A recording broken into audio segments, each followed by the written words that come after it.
दिल्ली से खबर अब, जहां प्रदूषण का स्तर लगातार बढ़ता ही जा रहा है, लेकिन दिल्ली की मार सिर्फ दिल्ली ही नहीं, दिल्ली की सीमाओं से सटे या इसके आसपास के राज्यों में भी है। जैसे दिल्ली से सटे गाजियाबाद की बात कर लें, गौतम बुद्ध नगर की बात कर लें, प्रदूषण के हालात दिल्ली से भी ज्यादा खतरनाक हैं और यही हाल हरियाणा का भी है। तो क्या प्रदूषण के खिलाफ लड़ाई सिर्फ दिल्ली की ही है? क्या दिल्ली ही जिम्मेदार है इसके लिए? क्या दिल्ली की सरकार जिम्मेदार है? क्या प्रदूषण पर दिल्ली बनाम दूसरे राज्यों की सियासत ही होती रहेगी या दिल्ली के साथ साथ दूसरे राज्यों में भी प्रदूषण के खिलाफ युद्ध में दिल्ली सरकार का साथ देंगे? तो इस पर सियासी पलटवार किया गया है कि केजरीवाल सरकार को हटाने से ही प्रदूषण हटेगा। देखिए, दिल्ली सरकार लगातार ग्रैप 4 से पहले ग्रैप 1, 2, 3 की इम्प्लीमेंटेशन पर भी बहुत तैनात रही है, सख्ती से उसको इम्प्लीमेंट कर रही है। मेरा तो आग्रह रहेगा कि जो एनसीआर की बाकी स्टेट्स हैं वहाँ पर ये सच्चाई है कि ग्रैप का बिल्कुल भी इम्प्लीमेंटेशन नहीं होता है। चाहे डीजल बसेस चलना है, चाहे कंस्ट्रक्शन चालू रहना है, चाहे डस्ट रिलेटेड एक्टिविटीज़। तो मेरा तो ये आग्रह रहेगा कि बाकी स्टेट्स जो एनसीआर में हैं, चाहे हरियाणा है, राजस्थान है, उत्तर प्रदेश है, वो भी ग्रैप को इम्प्लीमेंट करें। केंद्र सरकार सामने नहीं आएगी, स्टबल बर्निंग को बाकी स्टेट्स में नहीं रोकेगी, तो जो पूरे नॉर्थ इंडिया में, चाहे आप पंजाब, हरियाणा, उत्तर प्रदेश, राजस्थान, मध्य प्रदेश, पटना तक लेकर जो एक ही कोहरा छाया हुआ है, इसका कोई समाधान नहीं निकलेगा। दिल्ली का एक ही आज जो 500 के पास है, ये 900 के पार होता अगर वो सारे व्हीकल, कमर्शियल व्हीकल जो आज बाहर से निकल जाते हैं, अगर दिल्ली से होकर जाते। तो इसीलिए दिल्ली वालों को मैं सचेत करना चाहता हूँ, ये मास्क जो है ये आने वाले समय की चेतावनी है। अगर अरविंद केजरीवाल की सरकार को नहीं हटाया तो हर दिल्ली वाले को ये मास्क पहनना पड़ेगा। मैं उनको चुनौती देता हूँ, एक उपाय बता दें जो उन्होंने प्रदूषण रोकने के लिए किया हो। सिर्फ बयानबाजी, विज्ञापनबाजी और प्रचार से प्रदूषण नहीं रुकेगा। प्रदूषण रोकने के लिए 24 घंटे काम करना पड़ेगा, जो आम आदमी पार्टी की सरकार ने सिर्फ भ्रष्टाचार में बिता दिया। अब हम आपको आंकड़ों के जरिए प्रदूषण की तस्वीर दिखाते हैं, क्योंकि आंकड़े सियासत नहीं करते, सच्चाई बताते हैं। अगर दिल्ली में प्रदूषण है तो इस राज्य के साथ सटे दूसरे राज्यों में भी प्रदूषण की मार है और इसकी गवाही ये आंकड़े देते हैं, जो तस्वीर आपके सामने है।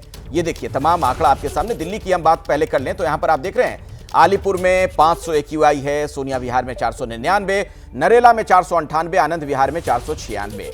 हरियाणा का हाल भी आपको दिखा देंगे। यहां बीजेपी की सरकार है। आप देखिए, गुरुग्राम में 476, बल्लभगढ़ में 422, बहादुरगढ़ में 389 और मानेसर में 386 AQI। उत्तर प्रदेश की बात की जाए तो इस पर भी गौर फरमाइए। गाजियाबाद 499, नोएडा 481, बुलंदशहर 431, मेरठ 419। अब राजस्थान आपको जरा लेकर चलें। यहां भारतीय जनता पार्टी की सरकार है। भिवाड़ी में 421, करौली में 296, झुंझुनू में 285, बीकानेर में 281। यह है वहां पर AQI। अब पंजाब, यहां पर आम आदमी पार्टी की सरकार है। अमृतसर 263, जालंधर 239, पटियाला 234, लुधियाना 211। AQI का ये जो लेवल है आप देख रहे हैं इन तमाम जगहों पर। आइए इसी पर बातचीत करते हैं। मेरे साथ भारतीय जनता पार्टी से प्रवक्ता आरपी सिंह जी मौजूद हैं। बहुत बहुत स्वागत आरपी सिंह जी आपका। आम आदमी पार्टी से कुलदीप कुमार जी भी मेरे साथ जुड़ गए हैं, उनके पास भी मैं आपको लिए चलूंगा। लेकिन सबसे पहले आरपी सिंह जी, आप ही के पास मैं आऊंगा इस सवाल के साथ। क्यों आप लोग कह रहे हैं दिल्ली वाले को कि अगर केजरीवाल सरकार को नहीं हटाया तो मास्क सभी को लगाना पड़ेगा? नहीं, सबसे ज्यादा प्रदूषण करने वाली सरकार तो यही है। पिछले 8 साल से 9 साल से वादा करते हैं, वादे पूरे नहीं करते। मैं तो बाकी जगह भी प्रदूषण होगा, अभी आपने शायद पंजाब का जिक्र किया, परंतु वहाँ पर भी खेल हो रहा है। वो जो मेजरमेंट है, वो पराली के जो पिक्चर्स है, वो पराली जलाते जब सेटेलाइट ऊपर से, ये कल रिकॉर्ड पे आ गया, जब सेटेलाइट ऊपर से पास कर जाता है उसके बाद पराली जलाते हैं। वो एक दोपहर का समय रहता है जिसमें पराली जलाते ताकि उस समय सेटेलाइट ऊपर देख रहा होता है। तो ये किस हद तक जा सकते हैं, दिख रहा है। परंतु जो मूल बात है, मैं दिल्ली का निवासी हूँ, मुझे बाकियों की जानकारी नहीं, ना बाकी बारे में बात करता हूँ, दिल्ली के बारे में बात कर सकता हूँ मोटी मोटी। दिल्ली के अंदर आज से 10 साल पहले 15,000 बसें चाहिए थी, आज भी 7,200 कुछ बसें हैं, जिसमें से 1900 बसें केंद्र सरकार ने, मोदी जी ने जो रखी हैं, जो इलेक्ट्रिक व्हीकल है। अगर दिल्ली के अंदर आज, मैं सोल्यूशन की बात कर रहा हूँ, मैं प्रॉब्लम तो सबको पता है, मैं सोल्यूशन क्या क्या हो सकते हैं उसकी बात कर रहा हूँ। दिल्ली के अंदर अगर आज 15,000 एयर कंडीशन बसेज हों तो कोई व्यक्ति क्यों अपनी प्राइवेट व्हीकल यूज़ करेगा? दिल्ली के अंदर आप चेक कर लीजिए डेटा, एक और 500 गाड़ियाँ रोड रजिस्टर होती है, इसमें 2 व्हीलर, 3 व्हीलर, ऑटो, चार पहिए की गाड़ियाँ, मतलब कार वगैरह सब रजिस्टर होती हैं। क्यों हो रही हैं? क्योंकि दिल्ली में यातायात के साधनों की कमी है। अगर मुझे अपने घर से आर ब्लॉक जहाँ मैं रहता हूँ वहाँ से मगर मेट्रो स्टेशन जाना हो या मेरे को बस स्टॉप पे जाना हो तो मेरे पास कोई साधन नहीं है। लास्ट माइल कनेक्टिविटी में क्यों कमी आ रही है? हालांकि मुश्किल काम नहीं है, आजकल तो रैपिडो जैसी ऐप तक चलती है जो आपको घर से जहाँ से हो वहाँ से उठाकर आपको बगल तक के 20 रुपये भाड़े में भी छोड़ देती है। परंतु क्या दिल्ली सरकार ने कोई इनिशिएटिव लिया? दिल्ली सरकार अगर इनिशिएटिव लेती तो जो लास्ट माइल कनेक्टिविटी का इशू रिजॉल्व करती ताकि मुझे घर से बस स्टॉप पे या मेट्रो तक जाना की सुविधा हो जाती और आगे वहां से मेरे को एयर कंडीशन बस मिलती तो अपनी ये बड़ी अच्छी बात है। एक सेकंड जी, मैं आपका जो सुझाव है स्वागत योग्य है। आपने जो बातें कही बहुत ही आदर्श बातें, बहुत अच्छी बात है। सार्वजनिक परिवहन को देश में और दुरुस्त कर दिया जाए तो ज्यादा से ज्यादा लोग इससे चलने लगेंगे। प्रदूषण का ये एक बड़ा कारण है।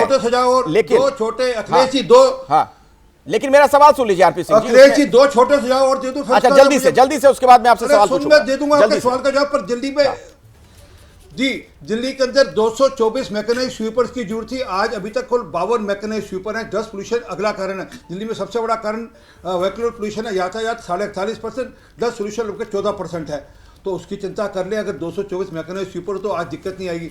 दिल्ली पूरी रेड लाइट फ्री हो सकती है। अगर खड़ी दिल्ली के अंदर मेट्रो नीचे खुद सकती है, पूरे शहर के अंदर नीचे मेट्रो जा सकती है, तो हम दिल्ली को रेड लाइट फ्री क्यों नहीं कर सकते? 2-3-4 साल लगेंगे, ठीक है, पूरी रेड लाइट फ्री हो जाएगी तो दिल्ली के अंदर सड़कों में पोल्यूशन नहीं, ये तो सुझावों की बात हुई, लेकिन जो इस पर राजनीति हो रही है आरपी सिंह जी, इस बात को आप भी समझिए। आप एक वरिष्ठ नेता है, बीजेपी के सीनियर लीडर हैं। दिल्ली कोई आइलैंड तो है नहीं, टापू तो है नहीं। इसकी सीमाएं तमाम बाकी राज्यों से भी लगती हैं और हवा जो है, आबो हवा है, उसकी कोई सरहद नहीं होती है। ठीक है, उत्तर प्रदेश में किसकी सरकार है? हरियाणा में किसकी सरकार है? पंजाब में तो खैर आम आदमी पार्टी की सरकार है। राजस्थान में किसकी सरकार है? क्या यहां प्रदूषण नहीं है? उसके लिए कौन जिम्मेदार है? वो क्यों नहीं आपको नजर आता? सिर्फ दिल्ली पर ही क्यों आपका ध्यान जाता है? जी को मैं दिल्ली का निवासी और दिल्ली के अंदर ही सबसे पहले ये समस्या खड़ी हुई, उस कारण से अब बाकी जगह भी हुआ। परंतु जो मूल बात समझिए, आपने कहा जो आप किसी क्लाइमेट एक्सपर्ट को बढ़ाइए, जो हवा चलती है वह उत्तर से पूर्व की तरफ चलती है। आप एक किसी क्लाइमेट एक्सपर्ट को बुलाकर पूछेंगे, वो पंजाब, हरियाणा, दिल्ली, फिर यूपी, फिर बाकी और जाती है। ये एक हवा का रुख है, नॉर्मल कोर्स में हवा का रुख है। परंतु कहाँ से आ रहा है प्रदूषण? आप चेक कर लीजिए। हरियाणा सरकार ने अपने यहाँ तय कर दिया कि अगर कोई पराली जलाएगा तो उसके यहाँ से हम फसल की खरीद नहीं करेंगे, ये तक कह दिया। अब इससे ज्यादा कड़ी चीज तो हो नहीं सकती और इस कारण से फर्क भी पड़ रहा है। चलिए मैं जवाब लेता हूं, कुलदीप जी से जवाब ले लेता हूं। आम आदमी पार्टी के नेता मेरे साथ जुड़ गए हैं। थोड़ी देरी हो गई आपको आने में कुलदीप जी, लेकिन मुझे जरा समझाइए और बताइए। बीजेपी सीधे तौर पर यह कह रही है कि अगर केजरीवाल को नहीं हटाया तो हर व्यक्ति को मास्क यहां लगाना पड़ेगा दिल्ली में, यानी यहां पर प्रदूषण के लिए पूरी तरीके से आम आदमी पार्टी, उसकी सरकार जिम्मेदार है। देखिए अखिलेश जी, भारतीय जनता पार्टी बहुत बेशरम पार्टी है। आज पूरे उत्तर प्रदेश को पॉल्यूशन की आग में झोंककर लोगों की सांसों से खिलवाड़ करने का काम आज भारतीय जनता पार्टी देश के अंदर करने का काम कर रही है। इनके पर्यावरण मंत्री, आज तक उन्होंने जब से पर्यावरण मंत्री बने कोई मीटिंग उन्होंने पर्यावरण पे नहीं ली।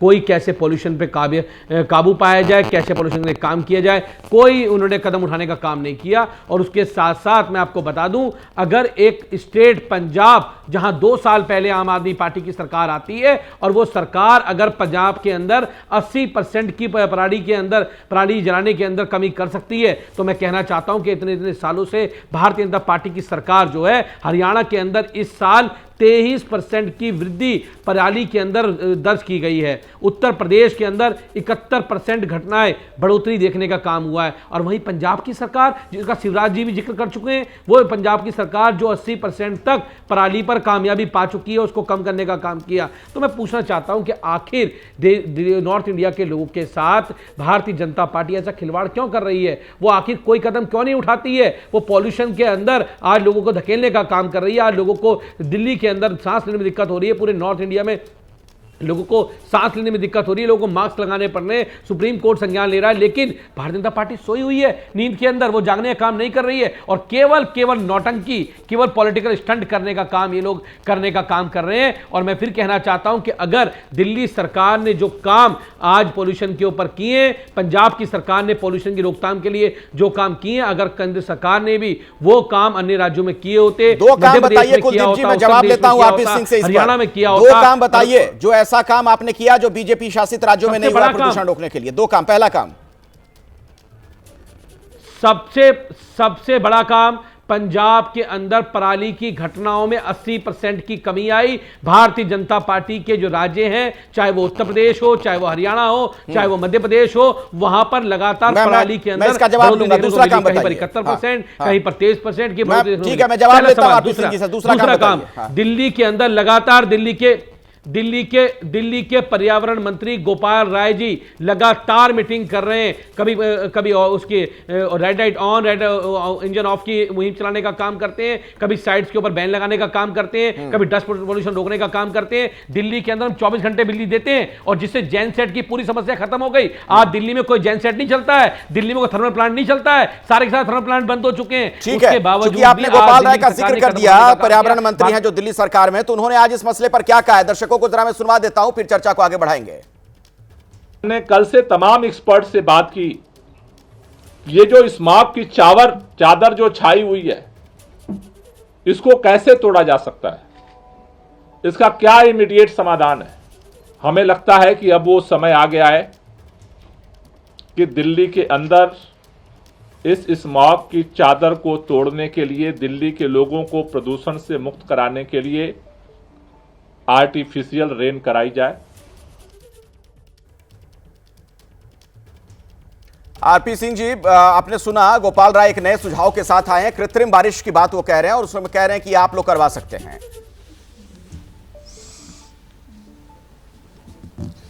जी, मैं पहले एक बात को उत्तर दूं, किस प्रकार झूठ है, कृपा कर जरा गूगल मारिए और देखिए कि पंजाब के अंदर किस प्रकार से किसानों के माध्यम से पराली के जलाने का समय इन्होंने बदल दिया, ताकि जब ऊपर से सैटेलाइट जाए उस समय पराली नहीं जलेगी, तो ऑब्वियसली वो रिकॉर्ड नहीं होगी। और वो कल टीवी चैनल से कवर भी किया, उसको टीवी चैनल से दिखाया भी किस प्रकार से वहाँ पर भी शरारत की जा रही है, मतलब उसमें भी खेला किया जा रहा है। तो ये तो है जहाँ तक पंजाब के पराली का सवाल। मैं इनसे चैलेंज देता हूँ, बोलिए पंजाब सरकार को 3300 करोड़ रुपये पिछले साल सरकार ने दिया, केंद्र सरकार ने दिया, 1.5 लाख मशीनें दी, सीडर मशीन दी, उनका उपयोग किया क्या, या 3300 करोड़ रुपये का क्या क्या वो बता दें। और तीसरी बात, क्या ये हरियाणा सरकार ने जो कदम उठाया कि जो पराली जलाएगा उसकी फसल नहीं खरीदेंगे, ये ऐसा कदम उठा सकते हैं पंजाब के अंदर? नहीं उठाएंगे, क्योंकि मैंने कहा ना, कोई राजनीति जब तक इनकी सरकार नहीं थी पंजाब में, तो आप चेक कर लीजिए, केजरीवाल हो, राघव चड्ढा हो, जो भी इनके प्रवक्ता आते थे सबके सब कहते थे नहीं पंजाब दोषी है, पंजाब दोषी है, पंजाब दोषी है। आज यकायक पंजाब दोषी नहीं रहा, तो दिखता है कि राजनीति है और हर बात पे आक्षेप लगाना।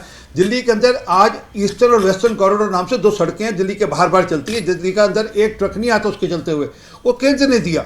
मैंने अभी बताया कि इनसे पूछा जाए ना, कृपा करके बताएं, दिल्ली के अंदर आज से 10 साल पहले 15,000 बसें चाहिए थी, कितनी बसें, मैं तो राजनीति में तो सोल्यूशन दे रहा था, 15,000 बसों में से कितनी बसें इन्होंने दी दिल्ली के अंदर, ये बता दिए। कुल मिलाकर 7200 बसें सेंट्रल गवर्नमेंट की दी हैं 1956। आर्टिफिशियल रेन की बात कह रहे हैं कि कृत्रिम बारिश कराई जाए,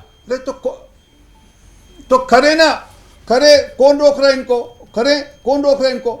अपनी तरफ से करे, इनिशिएटिव ले। वैसे तो इन्होंने यहाँ पर वो स्मोक टावर भी लगाए थे 22 करोड़ रुपए के, वो फिफल हो गए, इनके बंद हो गए, पता नहीं क्या हुआ क्या नहीं हुआ। तब तो कहा कि नहीं बड़े शौक से लगाए थे कि हम स्मोक टावर लगा रहे हैं। ये बगल में जहाँ मैं बैठा हूँ, बगल में बंगला साहब के बाहर लगाया था इन्होंने, गुरुद्वारा बंगला साहब जी के बाहर। तो असल में क्या कि हर बार कुछ ना कुछ नया शोशा छेड़ देना, कभी इंजन ऑफ इंजन ऑन, कभी इवन। मैं जवाब लेता हूं, मेरे साथ कुलदीप जी जुड़ गए। कुलदीप जी, भारतीय जनता पार्टी के प्रवक्ता कह रहे हैं कि सिर्फ और सिर्फ आप लोग नए नए पैतरे लेकर आते हैं ध्यान भटकाने के लिए, जैसे कृत्रिम बारिश वाली जो बात है। शायद आप मुझे सुन नहीं पा रहे, मेरी आवाज आ रही है? ईपी अगर आपने लगा लिया हो। हाँ कुलदीप जी, मुझे सुन पा रहे हैं आप? हेलो, हाँ कुलदीप जी, मेरी आवाज आ रही है आप तक? जी, शायद मेरी आवाज उन तक नहीं पहुंच पा रही है।